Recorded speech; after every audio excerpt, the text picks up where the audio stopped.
What's next? Slant 6 truck. I won't stop until I have a different daily driver for every day of the week. Or until I get bored. Well, this just looks wrong. And it's too big. Oh, toolbox charger update. There is no update.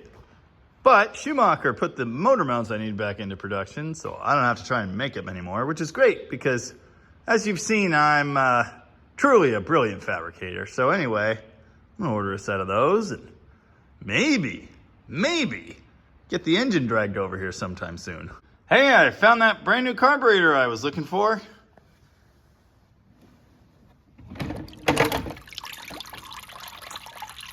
Yep, that's where we're at today. Fine, you hardcore Mopar guys know it's important to season your stuff. But I'm really hoping to find somewhere in this soup is a correct throttle hold down bracket. There probably isn't one. This wasn't even originally a 2-barrel truck. It was originally a lean burn. So I might have to go rob the totally wrong one off the scamp in the yard and still be screwed. Well, what is this now? That's cool. Heatsink for the HEI module. And a coil. All together. That's neat. I'm gonna save that. Now taking bets on how long till I drop my phone in here. Of course, none of this looked like this a week ago. This is all my fault. In my defense, I did kind of have to take some time off for some tooth stuff. I see at least 2 electronic distributors in there, so that's good.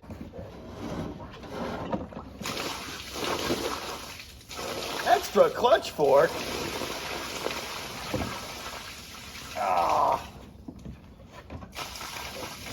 Motor mounts, throw out bearings, and all kinds of treasures.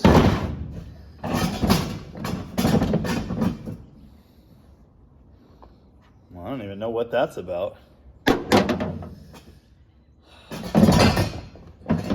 you know what I don't see in here? Throttle hold down. Due to the unique way this concrete pad was cast, poorly, all that water decided to come right back inside. Really need to work on not getting distracted all the time. Ooh, shiny! Time for some of the old addition by subtraction. Weber's off. I'm not gonna throw it. Might be useful to someone.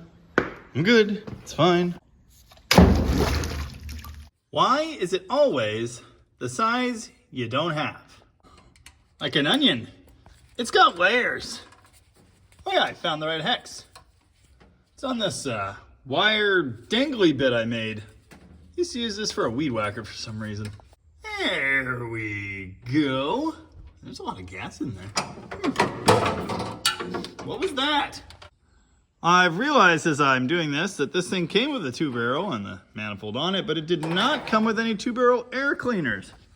It came with a lean burn for a 1-barrel and a standard 1-barrel air cleaner. You know, I've given away and scrapped plenty of those, and now they're hard to find. Yet another of life's tough lessons. If you're thinking about siliconing a carburetor base gasket, just don't. All right, now I feel better. Unfortunately, I'm missing the fuel inlet, so I gotta go rob my hoard for that. Missing this rod. Oh, yeah, don't worry about it. Missing the throttle hold down, which needs to go that way. There's this custom fabricated one, which is completely useless. So I'm gonna have to do some improvisation here. Dang it! I was really hoping that would work. Well, off to get parts and maybe do some actual work, I guess. You know, I meant to clean this mess before I brought something else in here, but I got too excited. Dang it. Okay, well, I bought the wrong carb gasket, but I went ahead and turned it into the right carb gasket with a razor blade, a socket, and a hammer. Now I just need everything else, really. You know, YouTube's pretty easily a full-time job all by itself. I get distracted from fantastic projects like this to reply to comments and look at things and share links and write lists of stuff I need to buy and get and do and remember. What day is it? Well, here in the back of the truck, I've got a pair of Cummins 4B engines in various states of disrepair and a lot of parts. Now, you'll notice I said 4B. That's missing a letter you might be expecting. Luckily, I also got just about everything I need to add the missing T. Though I need to actually look in it first. I'm fairly certain with just a little bit of work, that one will be a runner. However, before I can do any of that, I gotta finish another project first. If you need intake carburetor stuff for a Slant 6 with a 1 barrel, no problem. I can get you 5 of those tomorrow. But if you're working with this 2 barrel Super 6 setup, there's one major issue. Part scarcity. Kind of detailed that in the last video. The problem is, the carburetor is turned 90 degrees, which means the choke doesn't work, the throttle hold down's different, the air cleaner of course is different. Everything's just a little goofy. I've collected some of this stuff over the years, but then sold it because it's worth money, because it's hard to find. This is what I've come up with for parts. One neat thing about this, it actually has a choke setup on it, set up for hot air. I could probably convert it to electric. Unfortunately, it won't mount to the base plate I've got. I don't really want to change the base plate, so I'm probably going to have to go without a choke, which is fine. I did find the rod I need. This one's all loose too. And a fuel line. This is how you do this, right? Yeah, and then we go ahead and flare this and put it on the truck. You know, I set the line on here, eyeballed where I was going to cut it, thought, yeah, no problem. Plenty of room, the rubber will definitely reach. And then I forgot where that was and cut it an inch short. I don't have any more rubber line. Man. Oh, crisis averted. This one's long enough to reach the filter. Jesus. Wait a second. These fittings look familiar. Air fitting. Well, if it works, I guess. Yeah, got this guy removed. Of course, we'll save that for future projects.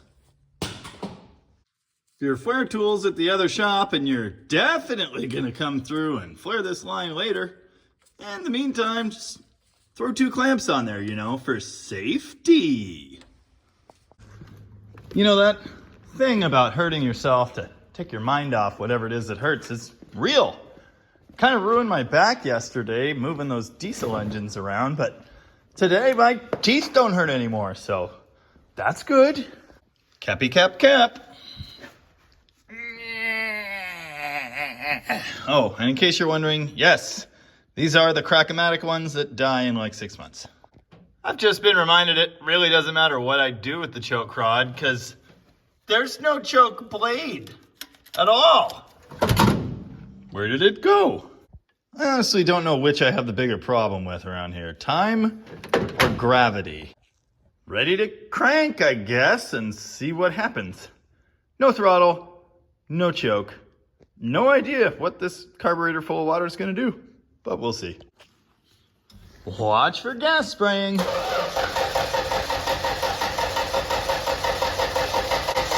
Sometime today. Okay.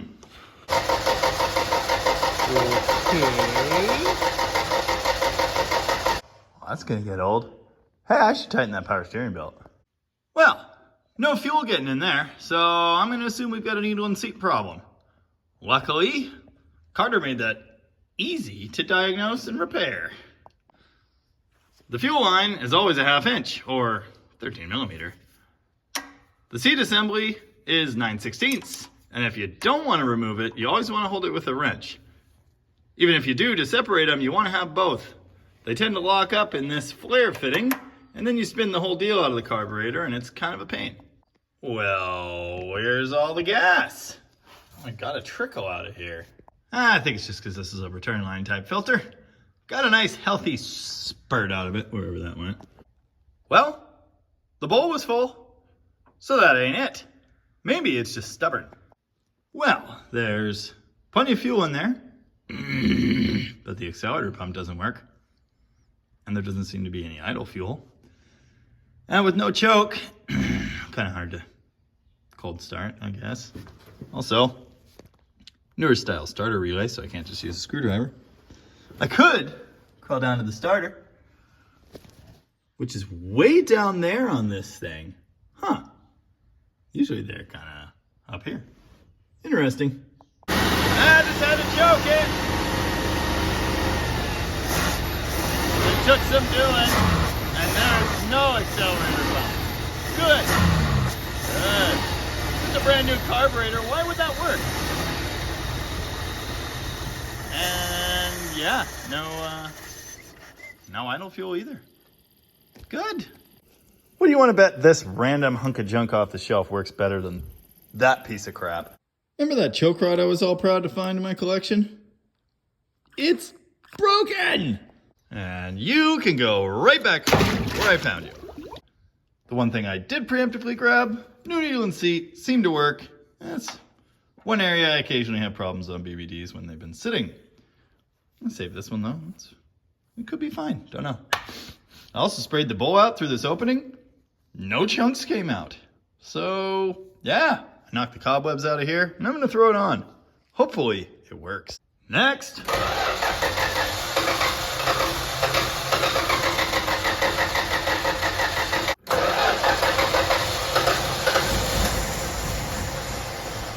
Well, that's better than the other one. Well, I thought it might have been a timing problem, and it was a little off.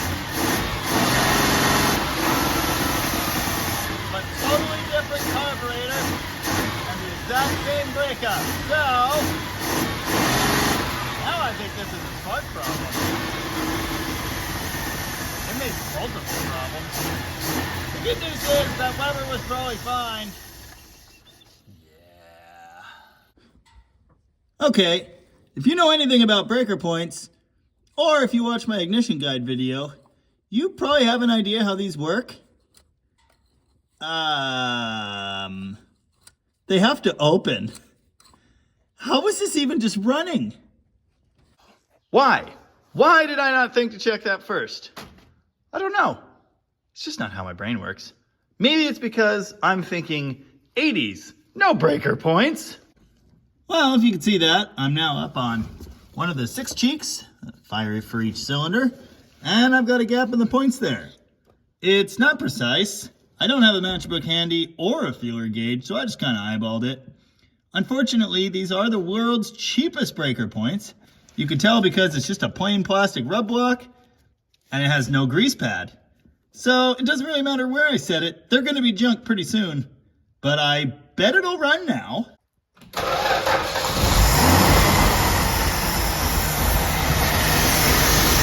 Okay. Hey.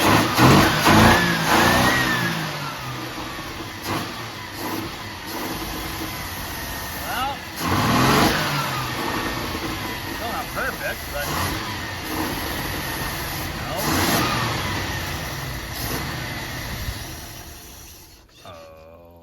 Okay. Much better. Gotta make it idle somehow. Still. Just like the other carburetor, there is no idle fuel. Why? You ready to watch me put the Weber back on? You know, at least this thing has an excuse for having clogged idle passages. It sat on a shelf for like forever. Who even knows? The other one, all it did was sit in a bucket of water for a week. It makes no sense. It's kind of acting like it's got a huge vacuum leak, except I can't find one.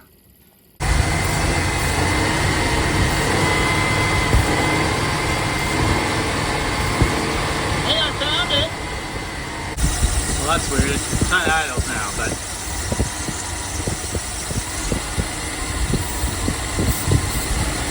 I guess it's a worn throttle shaft, which comes as no surprise, but I don't know. Weird. Also, it's idling now, kind of. Yeah, not going to be perfect with that throttle shaft bad, but after running it for a bit, I think it knocked the gunk loose. And now the idles at least do something.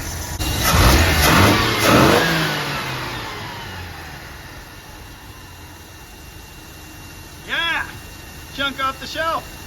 Not bad. Not perfect, but getting much better.